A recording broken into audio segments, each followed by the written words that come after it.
Hey, what's up everyone? Welcome to another slice of my life. We are back here again at Naomi Kitchen, second time, and we also have Yong Qiang one more time.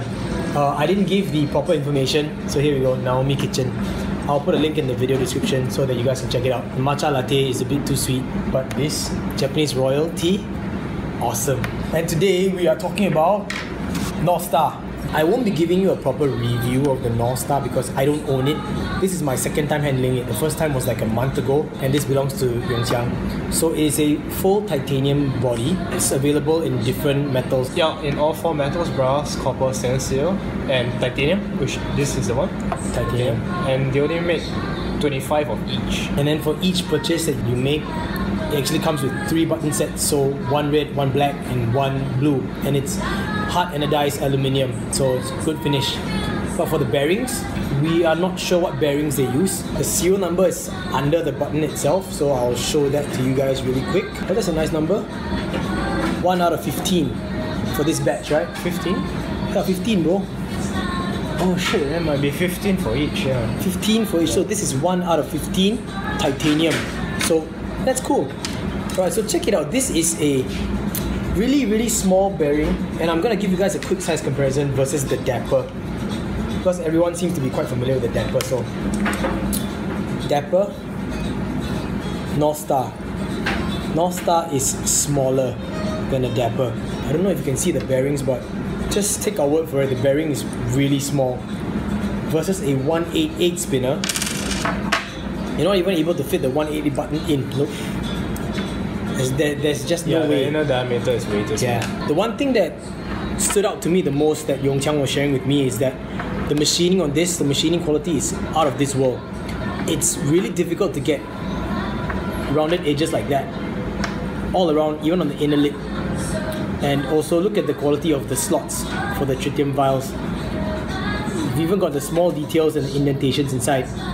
And on the side, we have this very interesting looking design, but at the same time, this is one of the limitations, because when you fit the buttons on, you see in the groove right there, these basically are proprietary. So far, no other buttons seem to fit this bearing, and these buttons can't fit on other bearings at all. So even if you do get a button that fits on this bearing, I don't think it will fit the frame because of these 2 raised edges like that here.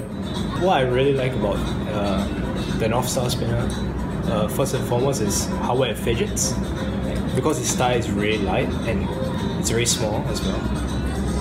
There are absolutely no hot spots on this spinner because of how it's machined and everything. Like, you might see an edge here, you might think that might be a bit sharp, but no. And this shape as well. So when you're spinning, if you're holding it like this and you're using your middle finger to flick it, it lands just nicely on the middle finger right now.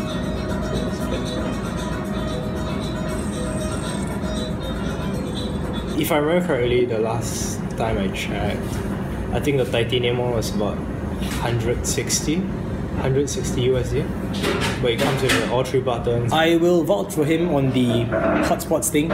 Your fingers probably will never hit these inner edges here, but on the outer edges, it's completely rounded off. Like, it's round to a point that even if it's spinning fast and you stop it and you manage to somehow land your finger on that spot right there, it's not even gonna hurt at all. Like, look, I'm flicking it on the hot spot itself. The hot spot itself, look at that edge. And I'm gonna tell you, this thing, it's smooth and light. Very good in terms of fidgetability. And what he said is right as well. I realized that my finger does land right smack in the middle each time I flick it forward this way and I want to pull it back or stop it. So this is really good, really well done. How does this compare to the bow tie? I'll say they're both quite similar in terms of shape and fidgetability. But because the North Star is actually more rounded on the edge, so it's easier for your fingers to actually land on the indentation in the middle compared to the bow tie. The bow tie actually is quite pointed at the sides, so you might land your finger somewhere on the tips. I will put a link in the video description for you guys in case you're interested. It's at United Machining's website, but I do not know if they're still available. The last I checked, I don't think so. All in all, it's a spinner that I think is nice, but I'm not someone that will put down 160 bucks, even if it's for titanium like this. But coming from Yong Qiang here, he's someone that appreciates craftsmanship. So to him, this is worth every single dollar. Yeah, the amount of time and machining that goes into each individual piece of this, regardless of material, is really something.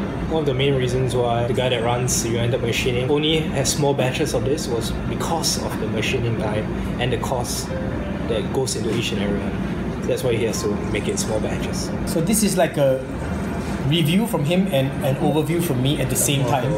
Yeah, I mean, to be fair, because I haven't spent a lot of time with this, so all in all, I think it's fun. It'll be nice if I had it in my pocket, but You want it? nah. Maybe if it was like cheaper and stainless steel, I might go for it. But if I compare the fidgeting to this, because the Dapper has sharp edges, this thing wins for sure. Look at that. Super smooth. Alright, so I guess it's good night, everyone. I will catch you guys in the next slice of my life. Bye. Something I forgot to mention was one bad thing about this spinner, because it's so light. I'm not too sure about the other materials, but titanium, because it's so light, and the buttons are actually quite slippery. Like he did do indentations and engraving into the buttons, but because of the hard anodization, it's actually quite slippery. You can see actually gripping quite tight. Yeah, that's right. Yeah, so a couple of times when I was spinning this outside, actually slipped out and dropped on the floor. Here's some of the dents. Oh yeah, that's right.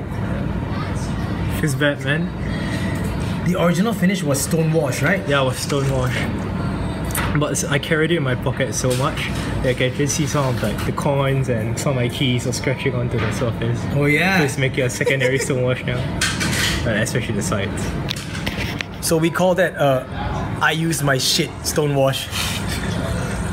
I use all my shit. A lot of people are really scared when they drop their spinners. They think, oh shit, how can I fix this or this and that, send it back to your maker. But I think of it as like a little scar. And then if you use it long enough, you eventually build up on the spinner and you actually look quite nice, instead of like it's perfect and then there's one imperfection there. Yeah. Very nice. Sweet.